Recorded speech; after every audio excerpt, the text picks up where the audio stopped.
We're glad to have you join us on Nationwide today, reaching you live from the nation's capital on the network service of the Nigerian Television Authority. I am Ruth Aguele. Let's begin with electoral matters. The Republic of Chad is preparing for the conduct of parliamentary election, and INEC in Nigeria has offered to assist. INEC Chairman Professor Mahmoud Yakubu made the offer while receiving a delegation of INEC in Chad in Abuja.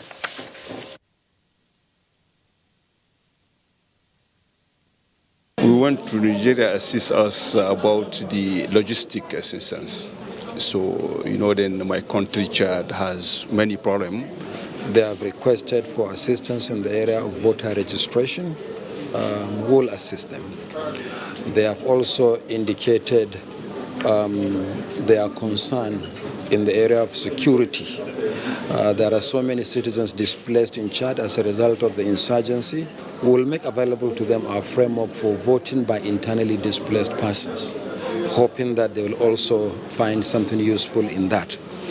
But I think the most important thing for us at this stage is to, as we have agreed, to set up some discussion at a technical level.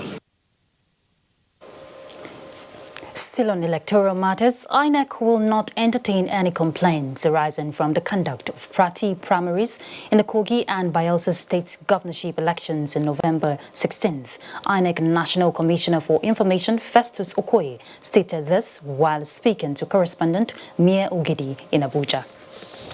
Kogi and Bayelsa states, shining bright at the political galaxy of Nigeria, as November 16th is the day of political reckoning for the two states to elect their governors.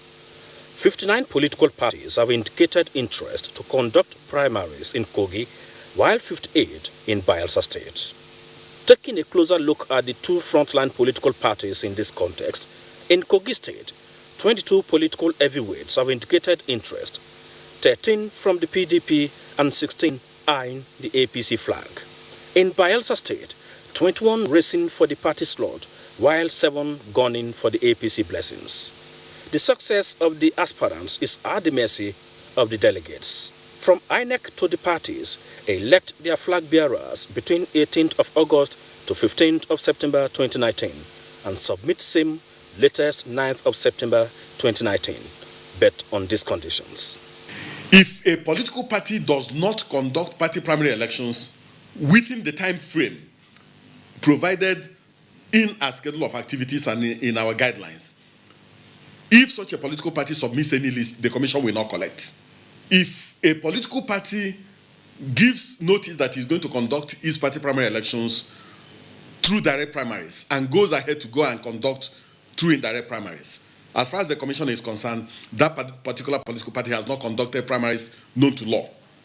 If a candidate emerges from the process of party primary elections, and after the processes of complaints by political parties has elapsed, the political party, out of a malicious intention, submits the name of a different political person as the candidate, the commission will not collect. So what we have done as a commission is to set up teams of officers from the commission to monitor the conduct of these party primaries. As the parties are busy with this electioneering and political activities, some electorates will also be busy at INEC centers from 2nd to 30th of September. INEC resumes the collection of PVCs in the two states. We're also going to send bulk SMS to all those who have not collected their PVCs and to tell them to go and collect their PVCs. We are not going to grant any extension whatsoever in relation to this particular election. After all these pre-election engagements, the candidates that will receive the anointing from their parties will test their popularity on the ballot. Southern Ejod local government area in Bayelsa State and the Kinan local government area in Kogi State will be interesting spots for political pundits because these local government areas gather a great deal of numerical strength that may make or mar the political calculations of some candidates at the November 16th polls in Kogi and Bayelsa State. Mie Ogidi, NTA News. The Kogi State National and State Assembly Election Petition Tribunal sitting in Abuja has sacked Dino Melaye as senator representing Kogi West Senatorial District. In a split judgment, a three-member panel, the tribunal ordered for a fresh election to be conducted in the district. Smart Adeyemi filed a petition before the tribunal to contest the result, alleging that the process was plagued with irregularities and disorganizations. Two members of the panel agreed with the petitioner and annulled the election, while the chairman of the tribunal gave a minority judgment. The federal government has flagged off the repatriation of Nigerian refugees in Cameroon with the airlift of the first batch of 135 refugees who were indigents of Adamawa State back to Yola, the state capital. Minister of Humanitarian Affairs, Disaster Management and Social Development, Sadia Umar Farouk, who doubles as chairperson of the Tripartite Technical Working Group, comprising Nigeria, Cameroon and the UN Commissioner for Refugees, supervised the repatriation exercise at the Marua Salak International Airport in Cameroon in her first official assignment as minister. Mitairi Ikban reports. These Nigerian refugees at the UN transit camp at the Marua Salak International Airport in the far north region of Cameroon were anxious to return home. Predominantly from the northeast of Nigeria, most of them took refuge in Cameroon since 2013 in the heat of Boko Haram insurgency. Apparently, their infants were born here in Cameroon as refugees. 22-year-old Peter from Adamawa State has lived as a refugee in Cameroon for 5 years. I didn't believe it that we are go back to our country, but now I see in my eyes they need us in our country. I am happy. Living in emergency structures as these camp tents, coupled with occasional hostility from natives, are among challenges that make them long to return home. Our husbands really suffered here, but thank God we are being taken back home.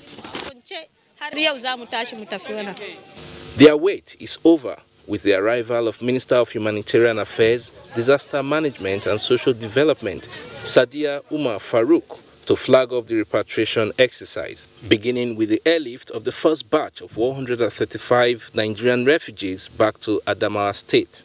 This repatriation is very key because it demonstrates the willingness and readiness of both countries to support these refugees, to protect them, as well as to bring them back home in safety and in dignity. The 135 Nigerian refugees, comprising 25 families, arrived Yola, the Adamawa State capital, and are being profiled in a transit camp preparatory to being resettled in their communities. We were able to receive our indigents back home. Government has made appropriate plans to be able to reintegrate all the returnees back into their respective communities within the shortest possible time that we were able to identify their families. They are still protected. They have access to services, basic services, education, health.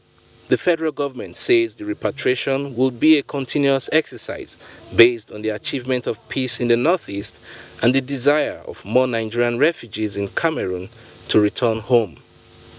Mitairi Ikben, NTA News. The Minister of Information and Culture, Lai Mohammed, has tasked parastatals under his watch to redouble efforts in the next level agenda for greater achievements. He stated this when heads of parastatals under his ministry paid him a congratulatory visit. Kenneth Nanim reports. These are familiar faces to the Minister of Information and Culture. If you like, call them the pilots navigating the parastatals and agencies of the ministry.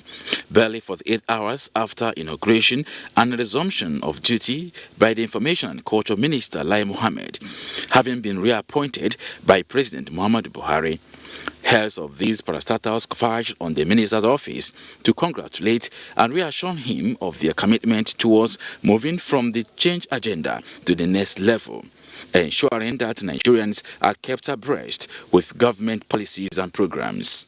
Collectively, we have come to commit ourselves to giving you the same kind of support we had given and commit ourselves to carry out our mandate in our respective taps, and to say that we wish you well, we wish our country well, we wish Mr. President well. Minister Lai Mohammed believes his reappointment by President Muhammadu Buhari is a demonstration of the ministry's achievements in the last 4 years, a feat he attributed to the efforts of the parastatals under the ministry. Therefore, urged them to support him effectively to attain the next level agenda of the federal government. There was only one reward for hard work. It's actually more work. The president has recognized our modest effort. The only way we can reciprocate is by redoubling our efforts. And in particular, this coterie of DGs hold in their hands the destiny of this country. Because you have a responsibility to tone down the heat.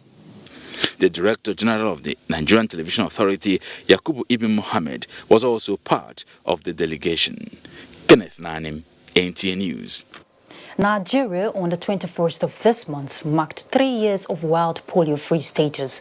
On the heels of the event, a Nigerian entrepreneur, Sir Emeka Ofo, is commemorating the event with a dinner, advocating continuous awareness to ensure the polio virus is totally eradicated in the country in order to obtain World Health Organization certification. Sir Emeka Ofo is also using the occasion to appreciate donor agencies and other stakeholders who have contributed their quota in achieving the feat, especially former U.S. Ambassador to the United Nations, Andrew Yang, as he turns 87.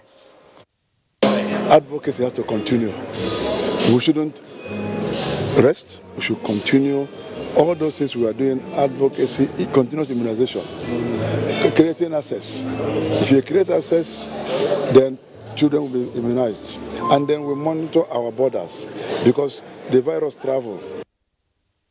The former U.S. ambassador to the United Nations also urged Nigerians to unite in the fight against the scourge and support efforts by the government geared towards development.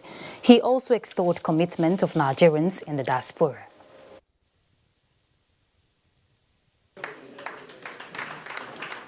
They work hard. They solve problems. They're the biggest and tallest on our basketball team. They're the toughest on our football team. Anywhere you see a Nigerian, you better stand up and take notice. Everybody knows Nigerians are to be respected. Minister of Information and Culture, Alhaji Lai Mohammed, was amongst the dignitaries that attended the event. And still on polio, as Nigeria marked 3 years of wild polio virus free this week, stakeholders in the health sector say continuous routine immunization and adequate funding is key to ensuring that no new case of wild polio virus is detected to enable the country get the required certification. This was among the contributions of guests on NTA's flagship program, Good Morning Nigeria, which focused on 3 years of wild polio virus-free status in Nigeria. Olusheye Adiagbo has the details. We were able to get the World Health Assembly to form the Global Polio Eradication Initiative and make polio eradication a priority. So it's 3 decades more. So we're very, very delighted. And it means we salute the government. That leadership from the government. We embrace the partnership that help us to move to this level. And importantly, the parents who have taken the responsibility ensure that they protect the children. The guests describing Nigeria's 3 years without a case of wild polio virus as an historical milestone that has set her on the path of being removed from the list of countries like Pakistan and Afghanistan, still with the polio virus are not yet certified by the World Health Organization. Following the August 2016 last case of white polio record in Nigeria's Borno state, the opinion of the guests is that the nation's progress in fighting the disease could also result in the entire 47 countries of the continent of Africa polio-free. This is only a milestone. Now, even more work is required in terms of intensifying and making sure that we sustain the tempo so that the process of certification, which just kicks in, will be successful. Dr. Friza Shuaib, Executive Director, National Primary Healthcare Development Agency, gave some indices that has helped the country attain the feat. The success, though fragile, that we've achieved is the leadership that we've gotten all across levels, from the national level all the way to the vaccinators who have risked their lives, even in the most difficult circumstances, to get to the hard-to-reach areas. With Nigeria having till March 2020 to get certified by the WHO, the guests gave suggestions on how to sustain the successes recorded. We need to do more in terms of supplemental immunization or immunization campaigns that are being conducted. We need to do more on the surveillance. We need to do more on outreaches and make sure every child that is eligible should be vaccinated. This should be the target. They, however, advised parents and caregivers to always cooperate with the vaccinators whenever they come for immunization exercise. In Abuja, Olusheye Adiagbo, NTA News. Time now to go on a break. We'll be back, so do stay tuned.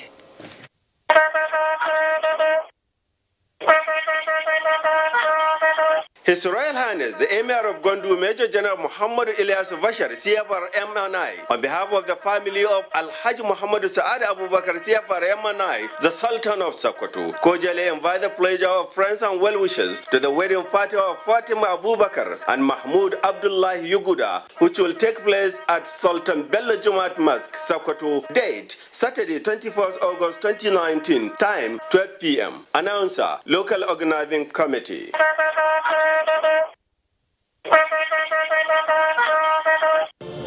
These days, people get their news and information from more media sources than ever before.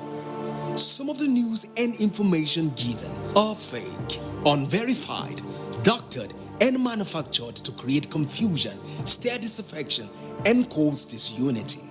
Before you believe or share any news, ask yourself, is this real? Is it from a credible source? Is it verified or verifiable? Fake news is dangerous. Whether you do it for fun or for political gains, real people can get hurt. Fake news, don't create it, don't spread it. This is a public service announcement from NTA. They are there at the crack of dawn. They are there busy preparing while we rise for our day. They are there silently, guarding, waiting, listening, and watching. They are there ready in the sky above and the waters below, in the blistering heat of the day, in the dead of night, willing, indefatigable, determined in the defense of the sovereignty of our country. They are our first line of defense and our last. They who have paid the ultimate price in defending us. They are fathers and uncles. They are mothers and sisters and girlfriends and boyfriends. They are brothers and cousins and best friends and neighbors. They are classmates, colleagues, and citizens of this nation. They are our defenders and deserve our respect, our prayers, our thoughts. Nigeria, please support our armed forces.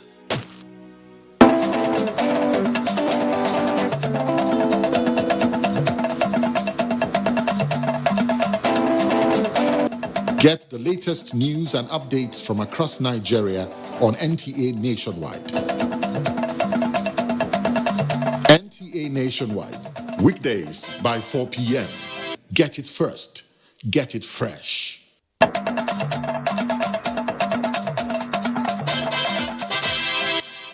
Thank you for staying tuned. Let's now go over to Kaduna Network Center, where Rukaya is standing by with more reports on Nationwide. Hello, Rukaya.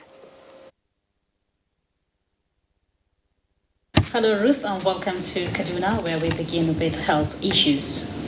Kaduna State Government has introduced meningitis vaccination into its routine immunization program to further save children from deadly diseases. The State Deputy Governor, Hadiza Balarabe, flagged off the program in Zaria. Muhammad Umar Ajingi has the story.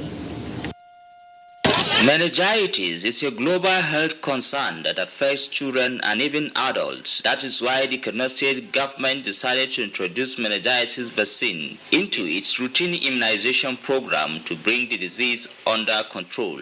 The Deputy Governor Hadiza Balarabe, while flagging off the immunization exercise at Gelesu Zaria, urged parents and caregivers to visit health facilities or outreach centers provided for their children to get vaccinated. We want every child in the state to be fully protected from diseases that threaten their growth. The state government will continue to seek enduring partnerships that will ensure a disease-free and protective citizenry. The Deputy Governor, during an unscheduled visit to Gambaswaba General Hospital at Kofar Kuyambana, reaffirms the commitment of the El-Rufai administration towards taking healthcare services to the next level in the state. Gambaswaba General Hospital is one of the oldest hospitals in the ancient city of Zaria. I'm Muhammad Umar Ajingi, NTA News. And away from health, now on agriculture, as part of the federal government policy to encourage youth participation in agriculture, about 60 selected youth from Kano and Kaduna State have been trained in the production of commercial farm produce. The program was designed to impart technical know-how in the production of tomato and ginger value chain. Awal Salisu gives us the details. Tomato and ginger are profitable horticultural crops that provide income to farmers and agents involved in its input supply, production, processing, transportation, and marketing. However, tomato production in Nigeria is short of what is demanded, as the production figure stands at 1.8 million metric tons, while the annual demand is 2.3 million metric tons. The dearth in the demand and supply of tomato and ginger in Nigeria, coupled with the federal government's drive to improve agricultural sector, prompted the National Horticultural Research Institute to embark on training farmers with a view to improving production techniques and value addition. To create awareness of self-sufficiency, of food security and self-sufficiency in feeding our nation. Apart from generating employment for our youth, for the women, it can also conserve our foreign exchange earning. The training, which brought together participants from Kano and Kaduna states, is to equip them with skills and competency necessary on horticultural value chain to ensure sustainable agricultural development, improve income and economic empowerment. They told us on how tomato and ginger are produced. The workshop also include advocacy on the importance of adopting good nursery practices in terms of pests and diseases, as well as export competitiveness. In Kano, Awal Salisu, NTA News. And the need for youth to unite in ideas, knowledge and innovation devoid of religious and ethnic bigotry in the interest of Nigeria took center stage at a youth conference in Dutse, Jigawa State. Ibrahim Bellagunda completes the report. With their numerical strength, youths have greater role to play in issues of national development and growth. Coming from the above statement of fact, the National Association of Jigawa State Students organized this lecture with the theme, The Nigerian Youth, a Generation and Its Burden. Leading other speakers, the former Minister of State, Foreign Affairs, Dr. Nuruddin Muhammad, advised youth to emulate great leaders who fought for the nation's independence and its unity. We must square up to face this youth bulge and its attendant consequences on the economy, jobs, social services and security, as well as position ourselves to reap the benefit from its enormous potentials. With this kind of programs, actually, they will actually be awakened. Their responsibility are now translated into what they should be doing. If they don't know, at least someone is ready to come and tell them what they should be doing. There were goodwill messages from the labor and other youth leaders who harped on the need for recruitment of best brains to teach the younger ones in the institutions of learning. From Dutse, Ibrahim Bellagunda, NTA News. And that's our contribution from Kaduna. Benin Network Center is on the standby for continuation of Nationwide. We'll definitely get to Benin, but let's get some more reports now from Abuja. The Nigerians and Diaspora Commission has expressed concern over the news of court indictment of 80 persons, mainly Nigerians, in various parts of the U.S., being accused in separate FBI cases of massive email fraud and money laundering. A statement from the commission said that accusation does not mean guilt and hopes that all accused will be given fair and speedy trial. It also asked those accused in Nigeria to voluntarily turn themselves in to American authorities to clear their names, without which the Nigerian government should extradite them if relevant international treaties between the two governments are invoked. The commission notes that such have negative effect on the image of the country, but was quick to add that the actions of a few Nigerians involved in criminal activities is not and can never be what the majority of Nigerians are. And now to infrastructure, the Minister of Transportation, Rotimi Amechi, has directed contractors handling the Lagos-Ibadan Rail project to be more proactive to actualize the December deadline set for the completion of the project. He gave directive on the spot assessment of the project in Lagos. Let's now go over to Benin, where Ogochukwuka is standing by with more reports on Nationwide. Hello, Ogochukwuka. Ruth, thank you for joining us. Female participation in politics, along with issues of gender violence, formed the focus of the 6th annual conference of the Edo Women Development Initiative. The conference, attended by different female pressure groups, adopted the theme, Gender Equality in Edo State, Development, Impact and Consequence. Chikodi Obi reports. The women, drawn from a wide range of groups, agreed to change the narrative by becoming key players in the nation's decision-making. Whatever affects Edo women also affects other women in Nigeria, because we have a common problem. We have women who have attained the highest qualifications. How come we don't have anybody at the ends of affairs? So we want to step there. The chairman of the conference and former Inspector General of Police, Solomon Arase, proposed that educating the girl child is key. A men-dominated world, you cannot make progress. You have to be able to appreciate the women. Guest speakers amongst them, the chairperson Conference of Female Parliamentarians in Nigeria and a former speaker at Edo State House of Assembly urged women to participate in politics. The message for women that have been physically abused and assaulted is that they should speak up. We are happy that the governor and the Honorable Attorney General are taking the interests of women in their heart. If we want to attack and face issues such as gender violence and all these evil things happening in society, we have to be part of the decision-making process. The Edo Women Development Initiative, a non-profit making organization, reaches out to the vulnerable and less privileged in the society. In Benin, Chikodi Obi, NTA News. The 2019 Batch B Stream 2 core members in Edo and Delta states have been urged to take advantage of the various entrepreneurial and skills acquisition trainings in the camps. This was contained in the messages from the Edo and Delta state governors to the core members during the swearing-in ceremonies. Ubehi Otoba Presai reports. At the swearing-in ceremony in Okada, Edo State, Governor Godwin Obaseki, through the Commissioner for Youth and Special Duties, advised the core members to respect the tradition of their host communities. He says through the various human capacity training in the camp, they will be better equipped to becoming self-reliant. I expect you to be actively involved in the fight against economic crimes, women and children trafficking, drug trafficking, other social vices. The Commissioner and his entourage later inspected the NYSC permanent site, where he disclosed that government's plan to move core members in the state to the permanent site has been concluded. From Delta State NYSC Orientation Camp, Iseluku, Kevin Ubechi reports that a total of 1,732 core members, comprising 950 males and 774 females, took the oath of allegiance to abide by the rules and regulations of the scheme in the next 1 year. I charge you to take the training in this and other aspects of the orientation course seriously. Delta State Governor Dr. Ifeanyi Okowa was represented by the Commissioner for Youth Development.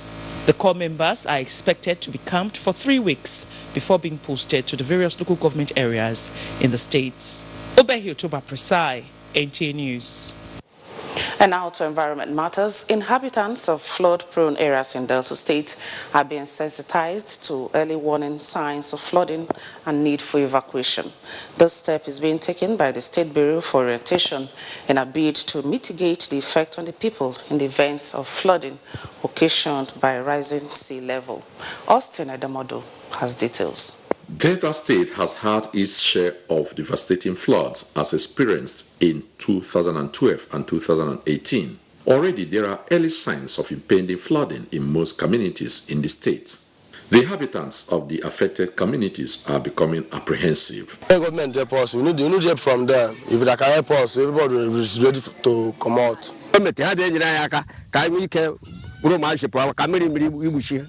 The Delta State government, through the Bureau of Orientation, is not taking chances. It has embarked on sensitization tour of the affected areas for possible evacuation.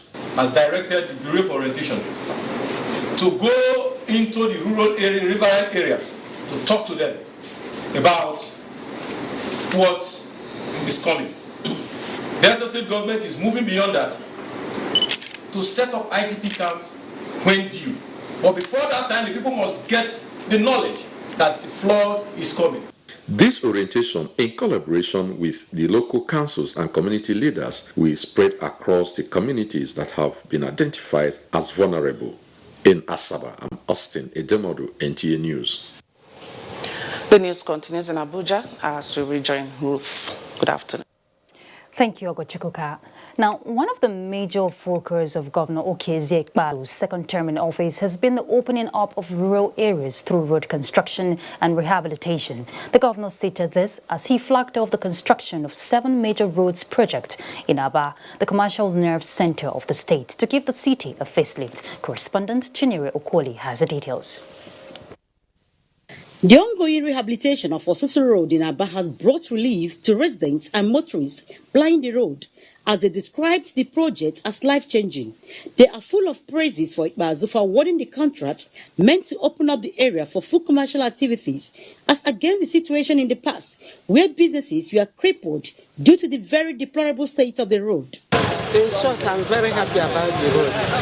The construction is now being done very well. The contractor handling the project assured that the 2.7-kilometer Osisi Road will be handed over alongside the already completed 3.4-kilometer Umuoba-Umuena Isialongo South before the end of August. Governor Ikpeazu had earlier flagged up what he called Clean Aba program and the rehabilitation of several artery roads in Aba and Umuahia, stating that within the next few days, he would intervene in other major key areas, including waste management, as well as security and agriculture for food security. In Umuahia, Chinyere Okoli, NTA News. As part of efforts to contribute its quota to nation building, a non-governmental organization, Gajia Charity Foundation, has empowered 60 selected almajiris in both formal and non-formal education. Nguse Peva reports from Maraba, Nasarawa State, that 12 out of 60 almajiris selected are already receiving training in tailoring and embroidery. Almajiri, which originally came to be due to the desire of some parents to have their children trained in Quranic and Islamic education, sent these children to other states with the belief they will learn better away from home. The good intention has now become a menace to the society, as most of the Quranic teachers are overwhelmed with the number of pupils to cater for, in addition to their immediate families. These children therefore move into the street to beg for food. It is against this backdrop that Gajia Charity Foundation decides to empower some of these almajiris in tailoring and embroidery. This is basically a humanitarian job, and anybody can do it. As far as we are Nigeria, we are helping our brothers. We want to see them well, we want to see them live well, we want to see them become something in the society. The Gajia Foundation sponsored me and paid me all the money, and go and pay the school authority and collected my result. The empowerment scheme favors those from ages 12 and above. From Maraba, Nguse PV, NTA News. And now to religious matters. Introduction of Islamic political thoughts into university curriculum is identified as the best way of appreciating the contributions of the past Islamic scholars in the teaching of Islamic political thoughts in the country. Correspondent Ibrahim Jibrin reports that this took center stage at a Northeast workshop on teaching Islamic political thoughts at Gombe. The two-day workshop organized by Triple IT Nigeria in conjunction with the Departments of Political Science, Gombe State University, and her counterpart, Federal University, Kashere, brought together participants from universities across the Northeast Nigeria. In a lecture titled Islam, Politics and Good Governance, Reflections on the Sokoto Caliphate in the Contemporary Nigeria, Professor Salisu Shehu went down memory lane to remind participants on the contributions of Usman Danfodio and his family in teaching Islamic political thought, calling on universities to inculcate in their curriculum to reawaken students on the need to jointly incorporate their specializations with Islamic perspective for good governance. Allah says, "Qul Allahumma malik al-mulki." You will think that this is nothing. This is telling you about the ontological and metaphysical dimensions of power and politics. Professor Al-Hassan Mohammed Ghani, Vice Chancellor, Federal University, Kashere, and representative of the Vice Chancellor, Gombe State University, said the lecture is timely as it will enable students to know the efforts made by the Islamic scholars in the promotion of Nigerian education system in the past. In Gombe, Ibrahim Jibrin, NTA News. Truth, they say, is sacred, and it is the duty of journalists to bring the truth out of any issue before it has been published or broadcast.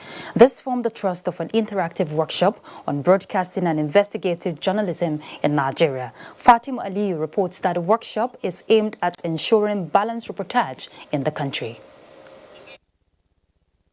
Was a convergence of veteran broadcasters, media chief executive, practicing and prospective journalists.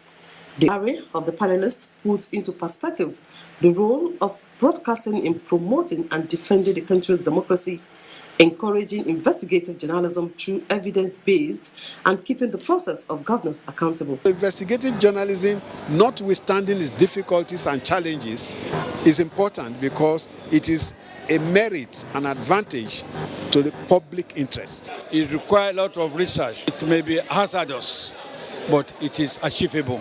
If you are to count the years of experience of the resource persons that are here, it would be in so many digits.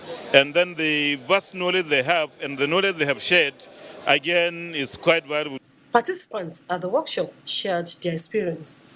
This will enable the new crops of journalists, as well as the ones that are already practicing, to be able to delve into issues that are majorly of public interest. What kind of resources you need as an investigative journalist in order to be able to do impactful stories that will change the course of development. Convener of the workshop, Professor Umaru Pati, said the session is crucial, especially in the information era, often characterized by fake news. For us to have quality democracy in Nigeria, we must be ready to go into real investigative journalism to make those who are in power accountable. The workshop, supported by MacArthur Foundation, is aimed at reawakening the spirit of investigative journalism at the level of training and practice in Nigeria. In Kano, Fatima Aliyu, NTA News. Thank you, Fatima. Nigeria needs to tap into the evolving trends embedded in the area of artificial intelligence and automation, as it is transforming all spheres of human endeavor and breaking new grounds in research and development. This was the focus of lecture delivered by Dr. Diri Awosika at the 14th Annual Research and Conference Fair at the University of Lagos. Amaka Owu reports.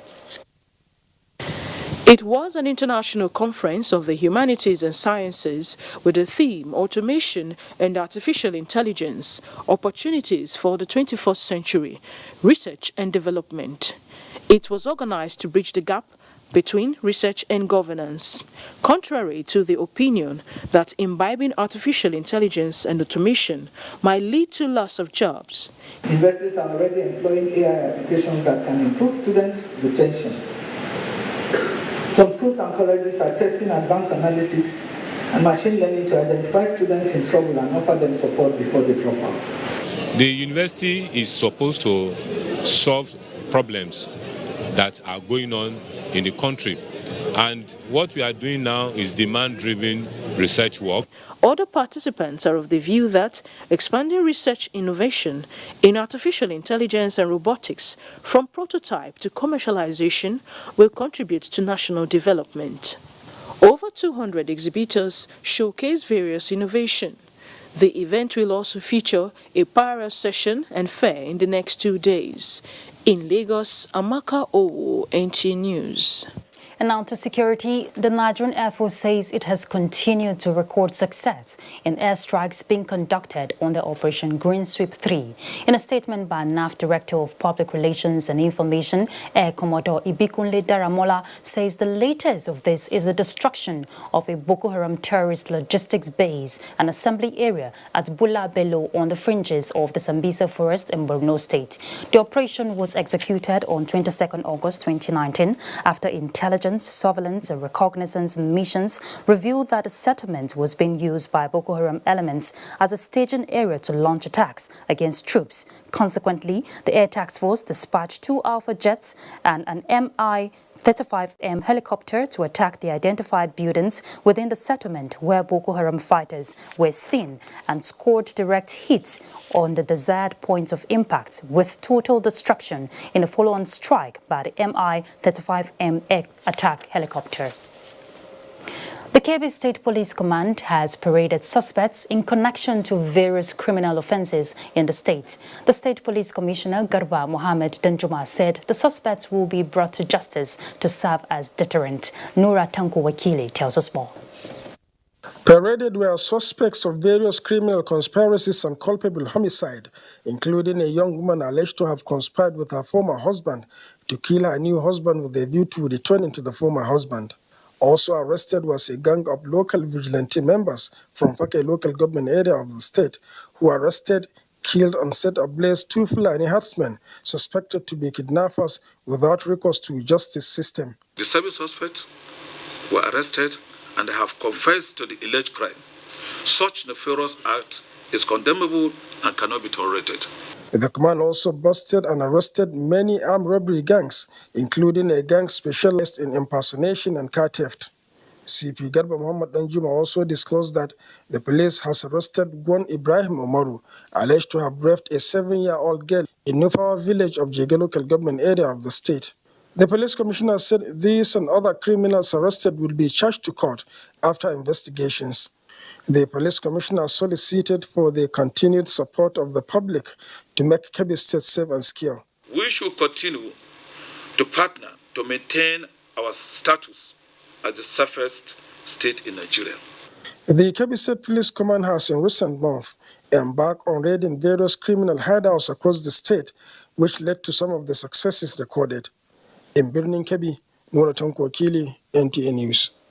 And for more reports on security, we go over now to our Sokoto Network Center, and Noura Tanko Wakili again will be our guide. Hello, Noura. Thank you, Ruth, and welcome to Sokoto.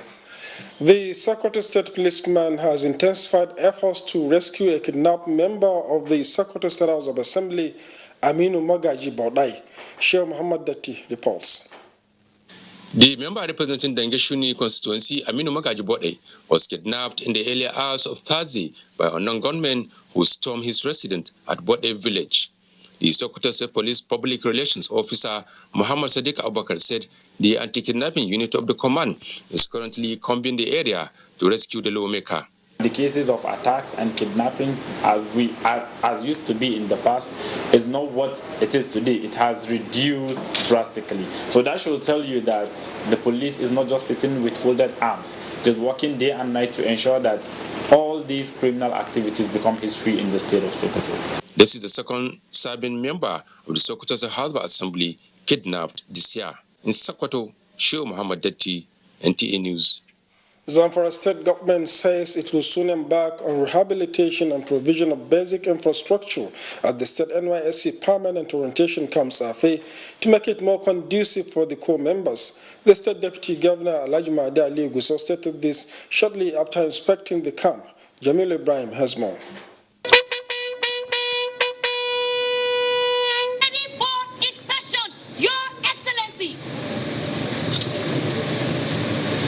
The Zamfara State NYSC Permanent Orientation Camp Safi was inaugurated in 2003 with the capacity to accommodate more than 3,000 core members at a time. The current sorry state of structures at the camp has, however, adversely affected its capacity and the atmosphere of conducting the periodic orientation exercise for core members posted to the state. It is against this backdrop that the State Deputy Governor Alhaji Mahdi Ali Gusau paid an inspection visit to the camp with a view to assessing the situation. He was conducted round by Zamfara State NYSC Director Malam Danhusi Mohammed. The State NYSC Director identified lack of hostels and social amenities as well as substandard clinic and kitchen as their major challenges in the camp. Zamfara State Deputy Governor, who expressed concern over the situation at the camp, stated the state government's commitment toward addressing the problems. If we fix some of the hostels, more core members will come and we can get more teachers and more doctors that will help the state and help the state grow as well. The state deputy governor had earlier addressed the 2019 Batch B Stream 2 core members who are currently undergoing orientation exercise at the camp, where he assured them of their safety throughout the period of their stay in the state. In Gusau, Jamilu Ibrahim, NTA News. And that's our contribution from Sokoto is backed in Abuja for the continuation of the Nationwide. Thank you, Noura. Right now, let's go on a break. Nationwide continues shortly, so stay tuned.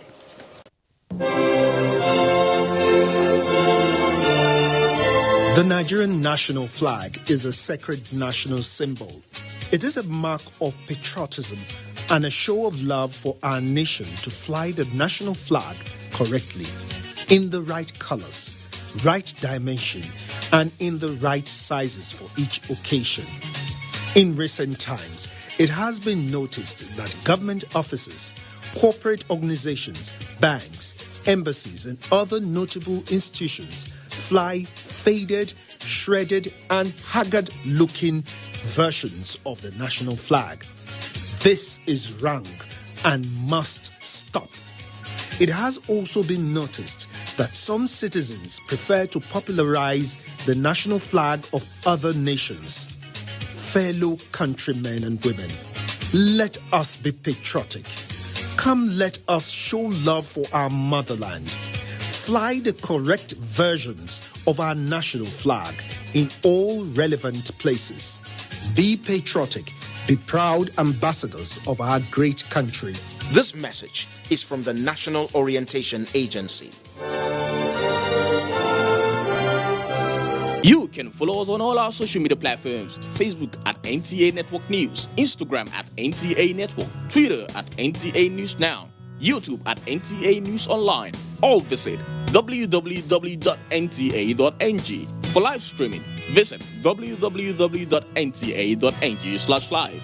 Now, you can stay updated on the go, be it on your TV, iPhone, laptop, or iPad, or download the NTA mobile application from your Play Store or App Store.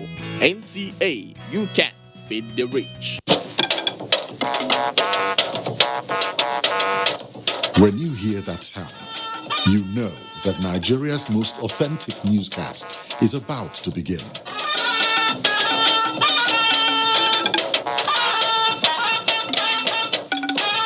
NTA Network News, breaking the news for over 40 years.